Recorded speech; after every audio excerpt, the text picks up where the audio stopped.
Bonsoir nos téléspectateurs fidèles de votre émission tant entendue, le temps prophétique, avec notre prophète préféré de la TV La Foi en Jésus, notre prophète exaucé Guigui Lungu, notre papa qui est là. Bonsoir papa. Bonsoir frère John. Comment ça va papa? Par la grâce de Dieu nous sommes là. Et toi? Ça va, Dieu fait grâce. Aujourd'hui nous sommes venus parler de la foi, mais d'une manière prophétique. Parce qu'aujourd'hui, la foi, elle est un peu banalisée. Comme nous avons parlé récemment, je crois que vous avez suivi précédemment dans notre dernière émission, comme on avait parlé de la confusion. Aujourd'hui, d'autres personnes sont venues mettre la confusion dans la tête des gens. On a oublié qui nous sommes exactement, qui nous sommes réellement. Or que pour servir le Christ, il faut d'abord avoir la foi en lui. C'est pour ça qu'aujourd'hui, nous voulons parler de la foi en Christ.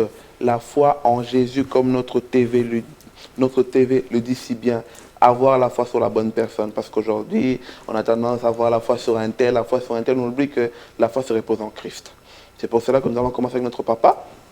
Et notre papa a souvent l'habitude de nous bénir dans une bonne prière pour commencer avec Jésus et terminer avec Jésus. Donc nous allons laisser la place à papa. Éternel des armées, nous voulons te rendre grâce parce que tu es merveilleux, parce que tu es fidèle. Père, nous te prions, nous remettons ces moments entre tes mains. Que ta grâce et ta fidélité soient notre partage. Seigneur, prends nos bouches, parle au travers de nous, édifie quelqu'un ce soir au travers de nous. Nous te bénissons parce que nous sommes que des simples canaux que tu utilises pour la gloire de ton Saint-Nom. Reçois la gloire, honneur qui t'est dû au nom de Jésus-Christ. Amen. Amen. Comment ça va, papa? Ça va par la grâce de Dieu, nous sommes là. Alors aujourd'hui, la foi au niveau prophétique, papa. Comme la foi en Jésus, comme la télévision, la foi en Jésus. Hein, nous sommes là et dans la télévision, la foi en Jésus. Je salue même en passant le coach Solution, le président Leda. Que le Seigneur te bénisse. Amen. On est là.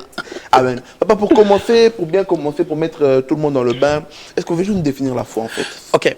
La foi, déjà, la Bible donne une définition claire concernant la foi. Bien entendu, ça peut être expliqué.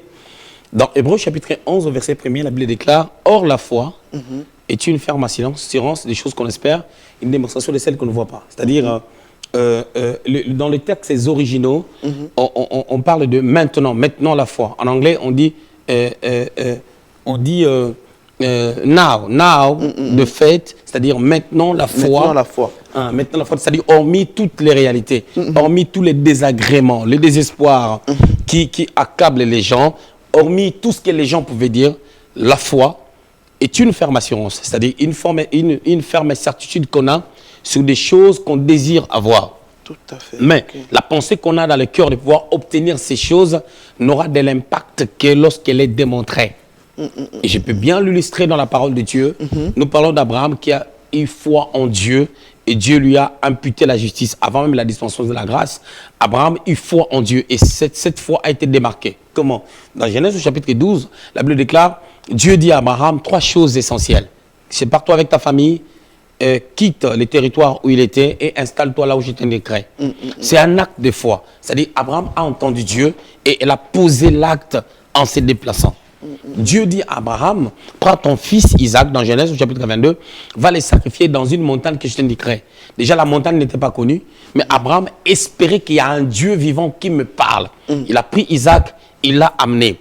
C'est-à-dire la foi devient active, la foi devient réelle lorsqu'elle est démontrée. C'est là où la deuxième partie de la définition de la foi que Hébreux donne, nous met la puce à l'oreille pour dire que lorsqu'elle n'est pas démontrée, est une foi vaine. Je dirais, comme Jacques dit, montre-moi ta foi, je te montrerai la mienne avec des œuvres. La foi doit être accompagnée par les œuvres. D'accord, donc une foi sans œuvre, c'est une foi morte. C'est une foi morte. Ok. Voilà. Maintenant, papa, par exemple, si on reprend ce verset-là, qu'on nous dit, la foi c'est une ferme assurance, à celle qu'on espère, autre chose à celle qu'on ne voit pas. Maintenant, comment on peut espérer quelque chose qu'on ne voit pas en fait? Oui, mais tout ce que nous recevons de la part de Dieu, ce sont des choses qu'on a d'abord, on a espéré à ça. Et quand on espère, c'est-à-dire on imagine la chose.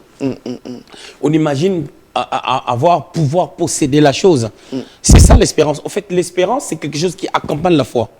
L'espérance, ce n'est pas la foi. L'espérance, c'est un désir profond de pouvoir obtenir ou, je dirais, entrer dans une certaine dimension. On espère obtenir quelque chose. On espère à l'éternité. On espère hériter le royaume des cieux. C'est-à-dire c'est quelque chose qui vit au-dedans de nous. On vit dans ça. On a la certitude par rapport à ça. Et cette espérance équilibre notre foi. Quand on espère, on pourra mettre la foi. Mais quand on ne commence pas par espérer, on aura du mal à avoir une foi équilibrée. Parce que dans l'espérance, j'espère obtenir quelque chose. Alors je me bats pour obtenir la chose. Ou je mets certains principes qui m'amèneront à obtenir la chose. C'est-à-dire l'espérance fonde même et comme un soubassement par rapport à ma foi. L'espérance est une sœur à la foi, si je peux dire ça comme ça. C'est-à-dire les deux marchent ensemble. On espère et puis on met la foi. Et on ne peut parler de la foi que lorsqu'elle est démontrée. C'est-à-dire, j'espère, ok? J'espère en Dieu. Abraham espère en Dieu. Et en espérant au Seigneur, en espérant qu'il a entendu le Seigneur, en croyant que le Seigneur existe réellement et que le Seigneur marche avec lui, il a pris Isaac, il l'a amené. Ça devient une démonstration. Il a amené Isaac jusqu'à l'autel. Et comme la foi a toujours produit des choses positives pour notre bonheur, vous remarquerez que là où ils étaient dans la montagne, Dieu a pourvu à la foi d'Abraham. Au lieu qu'Isaac soit mis à mort, c'était maintenant le bélier qui devait être mis à la place d'Abraham. Par là, je voulais dire, lorsqu'on met la foi, c'est comme si on est en train de s'engager à une bataille qui pourra t'amener à la honte et à l'échec. Mais si la foi est démontrée, elle produit toujours quelque chose de positif. Quelque chose, vraiment, elle produit toujours quelque chose de glorieux, quelque chose de positif. Je prends l'exemple de Marie. Marie qui mit foi aux paroles de l'ange. Et la foi de Marie était basée sur l'espérance en Dieu qu'elle avait. Parce qu'elle a dit, qu'il me soit fait selon ta parole. Je suis servante de Dieu. Je suis servante de Dieu. J'espère que je suis servante de Dieu. Je suis servante de Dieu. Et parce que je suis servante de Dieu, j'ai une espérance en ces dieux-là qui un jour viendra chercher son peuple. Alors parce que j'espère en Dieu, cela me permet de pouvoir mettre la foi en œuvre. Et parce que j'ai la foi, je vais aller prendre courage de voir Élisabeth qui on m'a dit par l'ange qu'elle est enceinte. Et je crois. Et quand Marie, parce qu'elle était confiante, a vu Élisabeth, l'enfant a bougé. Or, la distance qui séparait l'endroit où était Élisabeth et l'endroit où était Marie, vous remarquerez, Marie devait marcher pendant 3 jours. Et aussitôt, elle s'est séparée avec l'ange, elle est partie voir Élisabeth, l'enfant de 3 jours ne bouge pas. Et si l'enfant de 3 jours avait bougé, c'est parce que la foi a été démontrée par les déplacements. Je crois et je me déplace. Je vais rendre grâce à Dieu. Et j'ai la foi que ça va s'accomplir. Je vais rendre grâce à Dieu par rapport à ce que Dieu a fait, à ce qu'il a fait dans la vie d'Élisabeth. Alors, je vais chez Élisabeth. Quand elle arrive devant Élisabeth, comme Marie, sa foi avait produit déjà un enfant, Élisabeth, elle a été affectée par l'onction prophétique, elle qui n'a jamais été prophétesse de Dieu. Elle s'est mise à prophétiser. Christ qui était manifesté dans le sein de Marie, lui a affecté parce que c'est Christ qui est l'auteur de toute onction, de toute grâce et tous les dons par le Saint-Esprit. Alors, automatiquement, Élisabeth a commencé à prophétiser parce qu'elle a vu la mère de son Seigneur. C'est pour cela qu'on dit la foi doit se démontrer. C'est-à-dire Marie, pour marquer sa foi, elle s'est déplacée, non pas parce qu'elle doutait de ce que l'ange avait dit, mais c'est parce qu'elle a cru, elle est partie voir Élisabeth pour rendre grâce. C'est là où tu remarqueras, après cette rencontre, Marie a chanté un cantique en disant que toutes les générations t'appelleront bienheureuse. Amen, amen. Papa, là vous avez relevé un point qu'avant que je rentre dans mes questions, j'aimerais quand même vous m'expliquer un peu la parallèle. On va un peu parler de l'opération de la guérison et la foi. Est-ce que c'est lié? L'opération de la guérison et la foi. La guérison, généralement, d'une manière générale, la guérison est le fruit de la foi. Ok. Le fruit de la foi de la personne qui reçoit la guérison. Merci, papa. Vous avez... La guérison fait partie des dons spirituels. Je vais m'expliquer très bien. J'ai dit bien, d'une manière générale, la guérison est un fruit de la manifestation de la foi de la personne qui a besoin de la guérison. Mais par contre, il y a eu des guérisons qui étaient liées juste à l'onction qui est sur la personne qui prie. Je prends l'exemple de Lazare. Il ne pouvait pas mettre la foi, il était un Maccabée. Il était mort, il était dans la tombe. Il a été ressuscité non pas parce qu'il a mis la foi, mais c'est parce que la personne qui était venue avait l'onction sans mesure. Tu comprends? C'est-à-dire, la Bible déclare dans Marc au chapitre 6, Jésus était parti à Nazareth. C'était la deuxième fois où il est parti dans la ville de Nazareth, là où il a grandi. Et la Bible dit qu'il n'y a pas eu de miracle. Pourquoi? Parce que les gens s'est posé des questions. Fils de Joseph, fils de Marie, charpentier, machin, on le connaît. Les gens n'avaient pas la foi, ils n'ont pas été guéris. La Bible dit il y a eu seulement, si ce n'est que quelques personnes à qui il imposa ses mains. Et ces gens-là, l'histoire, les commentateurs ont dit que ces gens-là étaient dans l'état comatique. Ils étaient dans le coma. C'est-à-dire qu'ils ne pouvaient pas mettre la foi. Ils étaient guéris par l'onction. Mais la foi, d'une manière générale, selon la règle générale, le miracle a toujours été objet de la foi. Retournons encore dans la parole de Dieu, tu verras, Marc est en train d'interpréter une série de guérisons que le Seigneur a pu opérer. Commençant par la ville de Capernaum, la ville où habitait Pierre, et jusque dans la suite. Tu vas remarquer que le Seigneur, et je dirais même, exigeait la foi. Et à chaque fois dans la Bible où quelqu'un manifestait une grande foi, le Seigneur était touché. Le Seigneur était touché. Et à une femme, il a dit même que je n'ai jamais vu une telle foi en Israël. La foi produisait les miracles. Si on part dans Matthieu au chapitre 15, au verset 24, nous allons remarquer que le Seigneur est en train de dire à cette femme cananéenne, je n'ai été envoyé qu'au brebis perdu de la maison d'Israël. Mais cette femme-là, elle a tellement insisté. La femme à qui on a dit qu'on ne donne pas le pain des enfants aux petits chiens, on l'a réduit même à la dimension des chiens par le Christ. Tu sais qui peut supporter cette parole? Mais cette femme était déterminée parce qu'elle espérait que Christ était capable de donner la guérison. Comme elle espérait, ça produit une foi en elle. Et la vraie foi produit en toi-même l'humilité, d'accepter toutes sortes de paroles. Et cette femme était tellement ferme. Elle a dit, même les chiens mangent même les miettes qui tombent sur la table. Et c'est vrai. Le Seigneur en était conscient que quand les gens mangent, les chiens peuvent manger dans l'assiette ou sans assiette. Les chiens, pour manger, ils n'ont pas les pommes d'assiette ou les pommes de table ou des chaises. Les chiens mangent même par terre. Même les choses qui est, la nourriture qui est sablée, les chiens en mangent. Tu comprends? C'est-à-dire, à cette dimension, le Seigneur était touché. Regarde l'histoire de le monsieur qui avait son enfant qui écumait. Les disciples n'ont pas pu chasser les démons dans le corps de l'enfant. Le Seigneur lui a posé la question, qu'est-ce que tu veux que je fasse pour toi? Il a dit, viens au secours de mon incrédulité. En d'autres termes, il voulait dire, je suis incrédule, mais je vais avoir la foi en toi. Secours-moi. Et automatiquement, le Seigneur a guéri l'enfant. C'est-à-dire, la foi produit les miracles. Beaucoup de miracles ne s'opèrent pas parce qu'il y a un problème de foi. Mais qu'est-ce qui se passe dans le monde francophone? Quand un homme de Dieu prend le micro, il commence à dire diverses guérisons qui se sont produites dans son ministère. Les Africains, les gens, les Congolais, je dirais même, ils ont tendance à dire c'est un orgueilleux, regarde des choses qu'il dit. Or, c'est par ces témoignages que la foi des gens se lève. C'est pour ça que tu remarqueras, si une personne comme Bénil, Renard Bonke vient ici, les gens vont venir pourquoi? Parce qu'ils ont vu une série de guérisons qui ont été démontrées, qui va augmenter leur foi. Et les guérisons se font même sans imposition des mains. Là, c'est maintenant un problème de compréhension, de mentalité. C'est un problème de quoi en fait? Non, nous les Congolais, on comprend toutes les choses. Nous, les Congolais, on comprend les choses. On a un problème d'instruction. On comprend les choses de travers. Et puis, on a un problème de cœur. Il y a un problème d'instruction, il y a un problème de cœur. C'est-à-dire, on prend tout d'un mauvais côté et je dirais d'une manière un peu accentuée, mais dans un mauvais sens, quoi. Donc, on est comme ça. C'est-à-dire, lorsque j'apprends au frère John ce que Dieu est capable de faire ou ce que Dieu a fait au travers de mon ministère, quand tu as un problème qui ressemble à des témoignages que je te donne, tu diras que Dieu est réellement vivant, Dieu peut faire. Mais toutes ces choses-là, tu sais, les gens, ils prennent ça à mal. Ils prennent ça à mal. L'appel, je dirais même les dons de la guérison, les dons de miracle s'exercent en incitant la foi des gens. Il faut exciter la foi des gens. Il faut relever la foi des gens. La Bible dit, dans l'aide de Tess, il leur envoya la parole et la parole guérit. Les gens ont la facilité de croire que les problèmes de Joseph, les problèmes de Jacob, parce qu'ils sont morts. Parce que l'homme africain croit à l'autre quand tu es mort. Quand tu es bon, John, tout le monde dira que tu étais quelqu'un de bien. bon. Même les gens qui t'ont critiqué.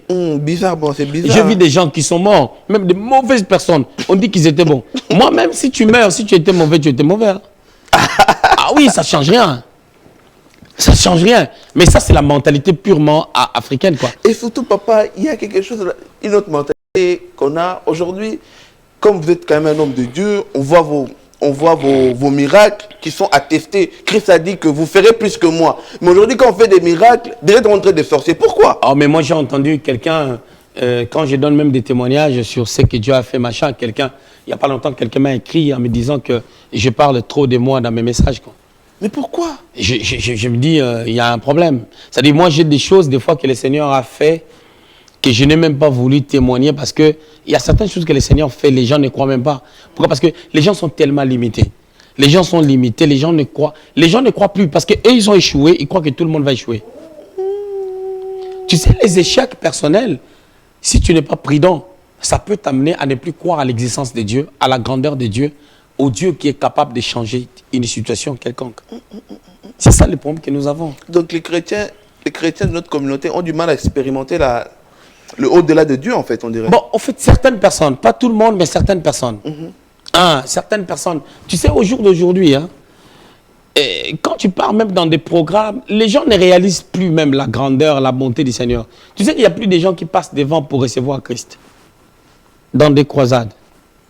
Les gens se sont habitués avec ces histoires-là. Tu verras quelqu'un qui passe devant dans une croisade pour dire je reçois le Seigneur. Il a déjà fait ça 15 fois. Donc, il ne trouve même plus la valeur de ces choses-là. Il a déjà fait ça 48 fois dans des croisades qui sont touchés par la parole. Passer devant pour recevoir Christ. À chaque fois, il reçoit Christ. Et lui, il a reçu Christ même 140 fois. Mais maintenant, ça veut dire qu'il n'a jamais reçu Christ, en fait, en soi. Alors, après, les habitudes, ça nous détruit, quoi. Tu comprends? Les habitudes nous détruisent. J'ai une montre, ok? Si je regarde comme ça, je regarde l'heure. Mais si je mets ma montre là, je ne verrai plus l'heure. Les habitudes, quand on habitue, on ne voit plus la grandeur de la chose que Dieu a fait. Et quand on se met aussi loin de la chose, je prends la montre là, je la mets très loin là-bas et je ne verrai pas l'heure. Ce qui veut dire qu'il faut savoir comment voir les choses de Dieu, garder une distance spirituelle. Et cette distance-là, si c'est trop, on ne verra plus aussi la gloire de Dieu. Amen, amen. Papa, il y a une histoire dans la Bible qu'on aime beaucoup, surtout quand on est avec Papa l'État. Avec notre code solution, on en parle. La femme, elle était diagnostiquée. Sa perte de sang était diagnostiquée de partout. Donc tout le monde savait que cette femme-là, elle perdait du sang. Pendant de nombreuses années. Mais cette fois, cette femme, elle a démontré sa foi en sachant que le jour-là, elle savait que Christ allait passer. Elle s'est dit, aujourd'hui, c'est aujourd'hui ou jamais. Lorsqu'elle a touché Christ, à tel point que même Christ s'est retourné et dit, qui m'a touché?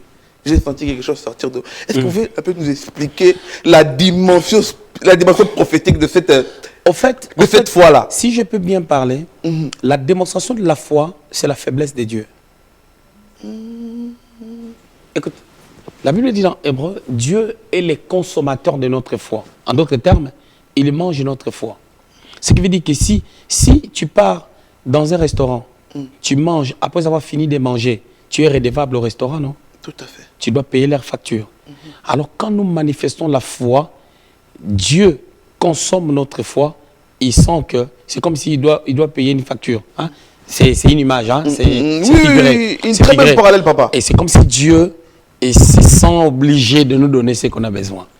Ah, donc alors la femme là, la dimension de la foi qu'elle a manifestée, si on peut bien classifier cela, on dira que cette femme avait déjà un problème, à part tout ce qui est diagnostic, la femme avait déjà un problème avec la communauté. Elle ne pouvait pas s'approcher au milieu des gens et au milieu des hommes parce qu'elle avait la perte de sang. Et selon la loi, elle était impure et doit être mise à l'écart. Et les gens, même les femmes qui étaient même dans leur période, ne pouvaient pas faire à manger et ne pouvaient pas être au milieu des gens. Donc elle était abandonnée. Et cette femme-là, dans cette position, elle a quitté sa tente, elle a quitté sa maison pour venir là où était le Seigneur. Il y avait des hommes. Elle est passée entre les hommes pour toucher le Seigneur. Et cette femme, deuxièmement, a compris le mystère du manteau. Et étant théologien de formation, je voulais dire que la femme elle n'avait pas touché la robe de dessus. Pardon, de dessus. Elle a touché la robe de l'intérieur, de dessous. Ouh, elle est rentrée en dessous. Elle a touché la robe de l'intérieur. De l'intérieur, donc elle a accroché. Parce que les Juifs mettent une robe à l'intérieur et ils rajoutent généralement le faute au-dessus. Et le Seigneur avait la robe qu'il mettait à l'intérieur, qu'il a mis à l'intérieur. Cette robe-là avait un ruban en bas qui pouvait faire 5 à 6 mètres. Et c'est cette robe-là que la femme a touché, la robe qui touchait directement le corps du Seigneur. Or, nous savons que David est devenu roi quelque part parce que Jonathan lui avait donné sa tunique et lui avait donné son manteau.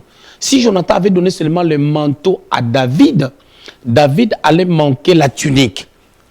Or, l'action de la royauté de David commençait par la tunique parce qu'il y a une différence entre la tunique et le manteau. C'est quoi la différence, papa? Le manteau te couvre, mais la tunique, le manteau te couvre contre le froid, mais la tunique couvre ta nudité. Couvre ton intimité. Ça couvre ta nudité. La tunique couvre ta nudité, le manteau te couvre de froid. Il y a une différence. Or, tu ne peux pas te couvrir de froid pendant que tu es nu à l'intérieur. Tout à fait. Raison pour laquelle dans la vie naturelle même, on met toujours les manteaux au-dessus des vêtements. Alors, la tunique qui te couvre de ta nudité, lorsque la nudité est gardée, la vie de Dieu est manifestée. C'est-à-dire la femme a touché la robe de l'intérieur, qui gardait même la vie de Dieu en Christ. Elle ne pouvait qu'être guérie. Elle ne pouvait qu'être guérie. Elle a démontré la foi. Elle a démasqué le mystère du manteau et de la tunique. Parce que ce n'est pas le manteau qui donne forcément une certaine position. C'est la tunique. La tunique que Joseph avait, c'était la tunique bigarrée de multicolores. Cette tunique-là, on le donnait à l'aîné de la famille. Et la troisième des choses que cette femme-là dévoilait, c'était, elle est en train de dire que celui-ci est le premier-né. Parce que Christ est le premier-né, non pas des gens qui ont été créés sur la terre, le premier-né de vivants. C'est lui qui a ramené la vie. C'est pour cela que son nom veut dire Jésus, qui veut dire sauve. Sauver pour sauver. Il est le premier-né. Alors, quand tu touches la tunique du premier-né, c'est la tunique de Joseph. La tunique qui donne la prééminence, qui donne la première place. Et cette tunique-là, Joseph, ça lui a donné une certaine position après à être béni. Et c'est le pouvoir de cette tunique-là qu'elle avait touché. La Bible parle bien le bord de vêtements.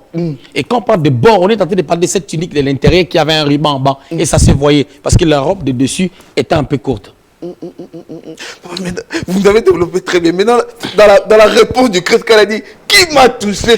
Alors, ça cache quoi là-dedans? Quand le Seigneur a dit qui m'a touché, le problème c'est quoi? Le Seigneur a senti une force sortir de lui. Je m'explique. Qu'est-ce que le Seigneur a senti réellement? Le Seigneur a mangé. Il est le consommateur de notre foi. La foi a été manifestée, il a mangé. Quand on mange, on sent dans le ventre qu'il y a quelque chose qui est rentré. Le Seigneur a senti que quelque chose est rentré. En d'autres termes, la chose qui est rentrée a fait sortir autre chose. Le paiement de la facture. C'est ce que j'expliquais tout à l'heure. C'est pour ça qu'il a dit que quelque chose sorti. Il a senti que sur son compte bancaire, l'argent est sorti. C'est comme si tu allais dans un restaurant, tu manges, tu vas sentir, quand tu vas voir les relevés, tu vas voir si tu as payé par carte, tu vas voir que non. Si tu as mangé pour 35 €, moins 35. Quelque chose est sorti de ton compte. Donc dans sa banque, on l'a retiré. Dans sa banque de guérison, elle a senti qu'il y a quelque chose, il y a une onction qui est sortie pour guérir quelqu'un. Et écoute maintenant la suite. Il dit qui m'a touché. Regarde les disciples, mais tout le monde te presse de gauche à droite. Mais quand les gens les pressaient, personne n'avait touché cette robe-là de l'intérieur. Les gens étaient en train de les toucher de gauche à droite, mais ce n'était pas les toucher réels. C'était pas les toucher réels. Ça, le toucher de la femme, c'était ciblé. Elle savait ce qu'elle était en train de faire. Elle avait un but. Et, pour revenir à la définition de la foi, la foi, autrement, ça peut être défini comme prendre les risques qui peut t'amener à la mort au cas où ça a raté. C'est qui tout double. Et dans la vie de tous les jours, on a dit qui ne risque rien à rien. Quand tu mets la foi, quand Marie avait mis la foi en Dieu par rapport aux paroles de l'ange, Marie, les problèmes de Marie, c'était quoi? Marie est en train de prendre les risques contre sa propre famille. On allait dire que non, tu nous as menti que tu étais vierge, or tu ne l'es plus. Joseph allait la quitter et sa belle famille, c'est-à-dire la famille de Joseph, allait avoir des problèmes avec elle. Elle allait humilier la famille. Et dans ce genre de situation, comme elle était veuve d'Israël, on devait trouver les maris qu'il a engrossés pour que les maris l'épousent à tout prix. Alors, comme on n'allait pas trouver les maris, alors si Marie, la mère de Jésus, avait des parents, certainement il devait être chassé de la maison. Elle a pris tous ces risques-là, à sa honte, pour le Seigneur. C'est ça la démonstration de la foi. Oh! Une belle synthèse. Bien aimé, si vous n'avez pas entendu, attendez, revenez encore en arrière, vous allez comprendre ça. C'est ça la démonstration de la foi. Donc, c'est ça la foi. Raison pour laquelle tu verras, quand un prédicateur, quand vous voyez un prédicateur qui n'a pas d'expérience de la foi dans sa vie personnelle, ce n'est pas quelqu'un qui doit prêcher les gens. Quand quelqu'un n'a pas traversé la souffrance dans sa vie et il s'en est en sorti, il ne peut pas prêcher les gens. La vie de Dieu, nous avons la responsabilité des âmes du Seigneur et nous devons rendre des comptes à Dieu par rapport à des âmes que nous conduisons. Regardez des choses qui se passent, excusez-moi. Tu verras un pasteur, et sa femme, c'est une femme seule avec des enfants. Lui, il a l'adresse chez son frère, chez son cousin. Et lui, son cousin qui a une entreprise, il lui a mis l'adresse. Et lui, sa femme c'est une femme seule avec 4 enfants pour que l'État leur paye la maison. Et ces gens-là prêchent des gens. Quelle est la foi que nous manifestons? Donc sa vie même, c'est un mensonge en fait. Mais oui. Quelle est la foi que nous manifestons? Tu comprends? La foi, c'est la vie de la foi. C'est quelqu'un qui sort du gouffre. C'est quelqu'un qui a pris des risques énormes qui pouvaient lui coûter tout. La foi, c'est perdre tout au profit de la gloire de Dieu afin de pouvoir obtenir ce qu'on a perdu. Et dans la foi, on perd pour obtenir. Dans la foi... Et maintenant, quel est le risque d'un chrétien qui n'a pas la foi? Hébreux chapitre 11 au verset 6, la Bible dit, sans la foi, personne est agréable à Dieu. Le terme agréable cache 2 idées majeures. Être agréable, lorsque tu dis, cette nourriture est agréable à manger, c'est-à-dire cette nourriture n'est pas pourrie, cette nourriture ne peut pas aller à la poubelle, cette nourriture est bonne pour ma vie. Est bonne pour manger, pour ma santé, pour mon bien-être. Alors, quand je parle du mot agréable, n'est pas être propre pour être près du Seigneur. Et deuxièmement, n'est pas être propre pour obtenir quelque chose de la part de Dieu. Ce sont ces 2 pensées qui se cachent derrière les petits mots agréables. Alors, quand la Bible dit, quand sans la foi, personne n'est agréable à Dieu, tu vas remarquer que parce qu'on n'est pas agréable, on ne peut pas être ami de Dieu et on ne peut pas obtenir ce que Dieu est capable de donner en Jésus-Christ. C'est là où tu remarqueras que les gens croient que si je mets la foi par rapport à une situation, je dois voir la situation changer pour relâcher la prise. Non, la foi a des dimensions. Il y a une foi qu'on met pour obtenir quelque chose, ça se fait tic au tac, mais il y a une foi de la résistance. Je m'établis dans la foi et je reste accroché à ce que je dis. Une continuité de la foi. La Bible dit résister le diable avec une ferme foi. C'est-à-dire demeurer dans la foi et rester équilibré dans vos croyances parce que Christ est vivant, Christ est en vous. Ça peut prendre des années, mais cette foi peut produire. Amen. Le Seigneur dit au figuier, tu ne produiras plus. Il est parti, il est resté dans la foi. Et au retour, ils ont vu le lendemain, le figuier a séché. Le problème du figuier, ça avait commencé à sécher déjà aussitôt que le Seigneur a parlé. Si Pierre était stupéfait, c'est parce que quand il partait, moi j'étais petit, j'étais à côté, Pierre, quand il partait, il regardait le figuier, c'était pas encore sec. C'était pas encore sec. Regardait derrière. Alors Pierre disait, je vais faire tout pour que demain on retourne sur le même chemin. Pourquoi? Ça, je vais attraper mon gars. Donc c'est un Thomas. Au retour, la parole a produit des effets sur le figuier a séché. Quand Pierre ne voyait plus le figuier a séché. Or, l'action du figuier qui a séché a commencé aussitôt que la parole était sortie. Daniel était en prière. pendant 21 jours, quand il a commencé à prier, la parole de l'Éternel lui avait été déjà adressée. C'était juste une question de temps, question que l'ange arrive jusqu'à l'endroit où il était pour confirmer l'exaucement de la prière qui s'est fait depuis les premiers jours. Amen. Il arrive des fois, on gêne pendant 21 jours et Dieu n'est même pas là. C'est juste une grave de faim. Papa, est-ce que par rapport à ça, je vais terminer par ma dernière question, papa. Est-ce que c'est possible d'avoir la foi, mais on a peur des démons? Non. Si on a peur des démons, on n'a pas la foi. Je vais te dire, j'étais à Kinshasa, chez le prophète Ben, que je salue en passant le prophète Ben Rema.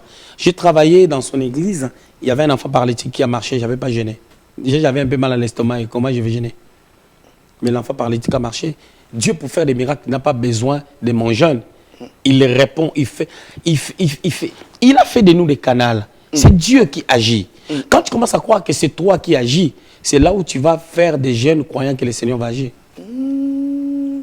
Donc toi-même, tu commences à estimer la Tu vas puissance croire que des c'est démons. toi qui agis. Non, c'est Dieu qui agit. Voilà. Que Dieu vous bénisse, abondamment, bien-aimé. Moi, en tout cas, j'ai été enseigné. Je n'ai jamais entendu une aussi bonne explication par rapport à la femme qui perdait du sang. Alors là, vraiment, papa, que Dieu vous bénisse abondamment. La grâce de Dieu. On prend encore l'espoir. Pour finir, papa. Comme quand tu dis. Toujours, on prend quoi, quoi? on laisse quoi? Je dirais, on laisse tout. On s'accroche à Jésus. Amen. On laisse tout. On s'accroche seulement à Jésus. Et si ça tarde, attends-la. Elle s'accomplira certainement. Reste en paix. Bien-aimés dans le Seigneur, comme notre papa vient de nous expliquer, il vient de nous décortiquer la profondeur de la foi. Il n'a pas été dans 4 chemins. Il a dit, on laisse tout, on prend Jésus. Arrête de douter, arrête de paniquer. Vis vraiment, que ta vie soit focalisée sur la foi en Jésus. Que Dieu vous bénisse abondamment. À la semaine prochaine, même heure, toujours dans la même chaîne.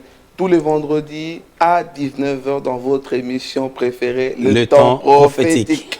Que Dieu vous bénisse abondamment. Au revoir.